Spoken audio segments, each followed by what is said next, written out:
Bem, nós estamos assolados e preocupadíssimos, não só o Brasil, como o mundo todo, com essa nova epidemia de doenças que eram tidas como doenças de menor importância e que agora estão tendo uma importância brutal, né?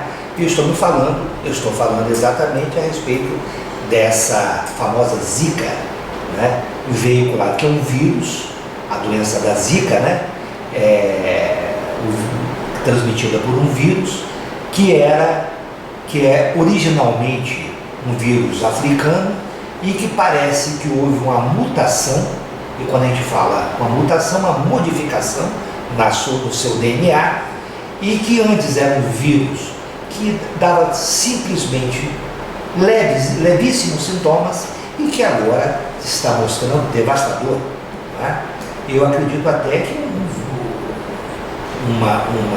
uma preocupação mundial semelhante só aconteceu quando do aparecimento da AIDS em 1981, né? Aquela famosa doença que não tinha cura e que arrebentava com o sistema imunológico. Mas hoje em dia, felizmente, nós temos tratamentos muito efetivos, não a cura para a AIDS, mas tratamento extremamente efetivo que vai manter a pessoa viva por 20, 30, 40 anos e numa condição de vida muito, até razoavelmente satisfatória. Mas essa Zika, que no ser humano, no adulto, no jovem, enfim, e em muitas crianças, ela vai causar, na maioria das vezes, grandes estragos, ela está se mostrando devastadora para as mães e principalmente para o feto, né? Haja vista que esse vírus, ao contaminar a mãe, a parturiente, ele pode passar via placenta para o sistema nervoso, atravessando a barreira hematoencefálica, e lá no cérebro ele vai aumentar as cavidades cerebrais, que nós chamamos de ventrículos, onde corre aquele líquor, o líquido céfalo-espinhal, ou líquor, né, diminuindo naturalmente no futuro ser a sua capacidade intelectiva, ou seja, a sua inteligência, calcificando várias áreas cerebrais, lesionando o cérebro e causando outros problemas. E no adulto, ele pode, como ele tem tropismo pelos nervos, ele pode causar via ataque direto ou mesmo causando a produção pelo próprio organismo de anticorpos. Esses anticorpos podem, agindo nos dedos, causar uma paralisia que nós chamamos migratória, quer dizer, que vem das extremidades para o lado da cabeça e deixa a pessoa muitas vezes paralisada, e muitas vezes pode ser gravíssima isso aí. Eu estou me referindo a Guillain-Barré, que é uma síndrome chamada de Guillain-Barré, por ataque geralmente imunológico de anticorpos nesses nervos periféricos e nervos mais centrais. Muito bem. Agora, eu trouxe esse tema para ser discutido aqui, porque essa doença é tão danada, essa Zika, e está se mostrando com tantas novidades, que agora nos Estados Unidos eles reportaram 14 casos de possível transmissão desse vírus da Zika pelo sexo, transformando, se for verdade esse fato, se verdade for, essa doença da Zika uma doença de caráter sexualmente transmissível, ou seja, uma DST, né? O que é uma DST? Doença sexualmente transmissível, que antes nós chamávamos de doença venérea, mas que causava um pandemônio, uma preocupação, um arrepio em todo mundo que tivesse, né, essa doença, levando-a até a excomunhão, né? Todo mundo fugia dessa pessoa. Fulano está com uma gonorreia, está com a sífilis, está com isso, está com aquilo, né? Então criou-se esse nome DST, que é a mesma coisa, doença sexualmente transmissível, ou doença venérea, doença transmitida pelo intercurso sexual, daí Vênus, venérea de Vênus, a deusa do amor, a deusa do sexo, não é verdade? Muito bem. Mas tem essa conotação então sexual, talvez, porque 14 casos foram catalogados nos Estados Unidos e eles estão nessa pesquisa. Isso, se isso ficar evidenciado, provado, naturalmente, essa doença também será uma doença sexualmente transmissível. E você poderia adquirir Zika tendo relação com o seu parceiro, né? Ou com a sua parceira, né? Você já pensou que coisa, situação esdrúxula essa aí? Mas as doenças sexualmente transmissíveis mais frequentes que nós conhecemos são as uretrites, a sífilis, né? O cancro mole, a sífilis, que é chamado cancro duro, as uretrites e a sífilis, né? As uretrite nada mais é do que uma inflamação da uretra, que ela pode ser específica, no caso da gonorreia, quando o indivíduo tem uma relação sexual com uma, vamos dizer, no caso um homem, tendo uma relação sexual com a sua parceira, caso ela esteja contaminada, e se tudo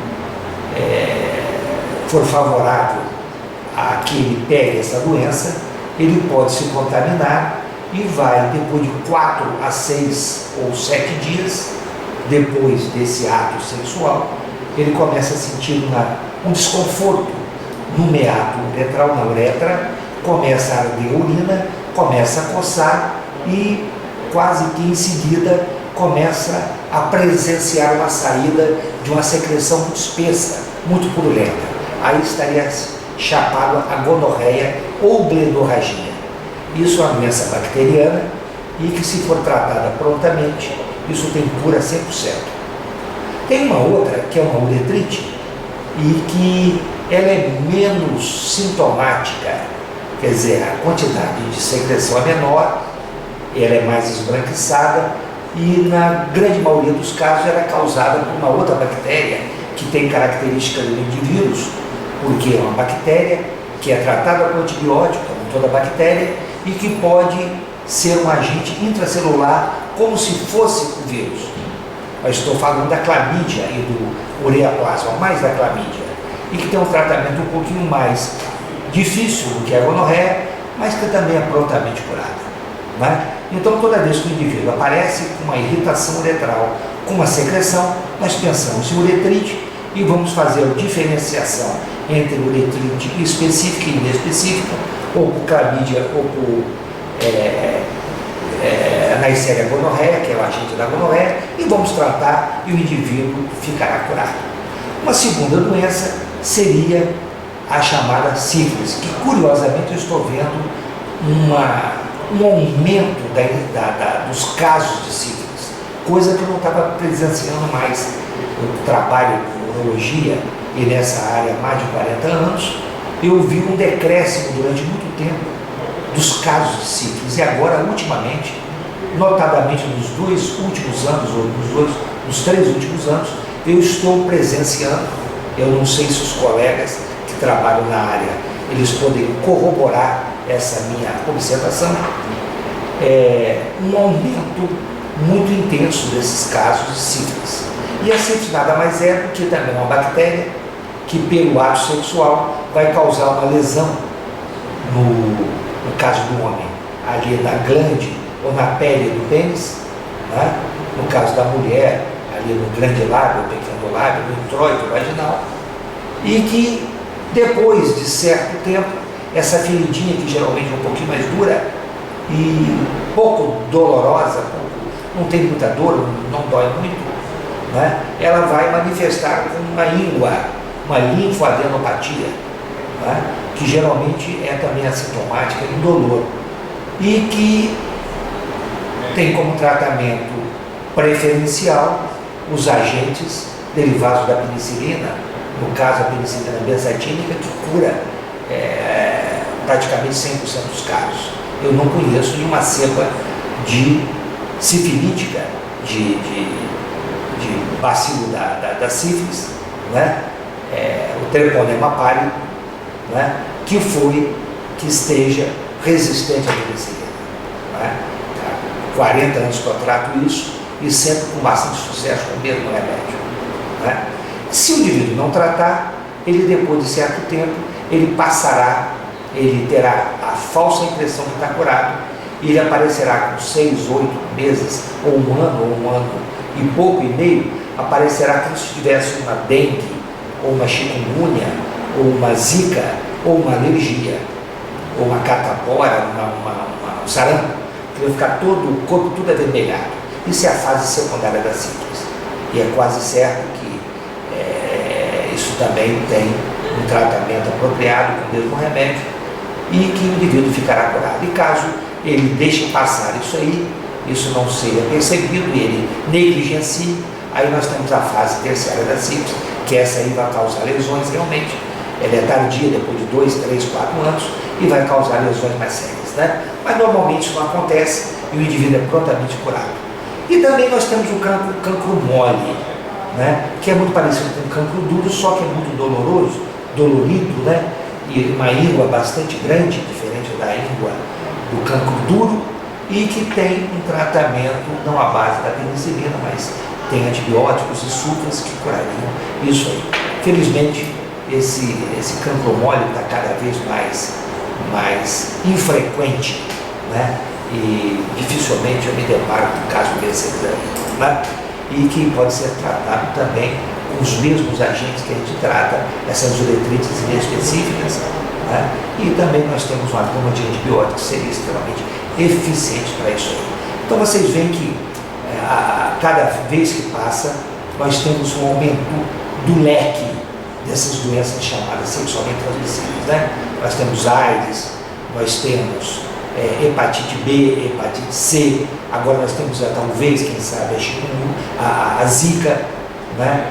Nós temos uma série de doenças que poderiam efetivamente ser enfeixadas nesse contexto de doença de DST, ou seja, doença sexualmente transmissível, ou seja, doença que é transmitida pela atividade sexual, né? Então, é muito bom nós nos protegermos, porque muitas dessas doenças têm cura e você jamais vai se lembrar delas.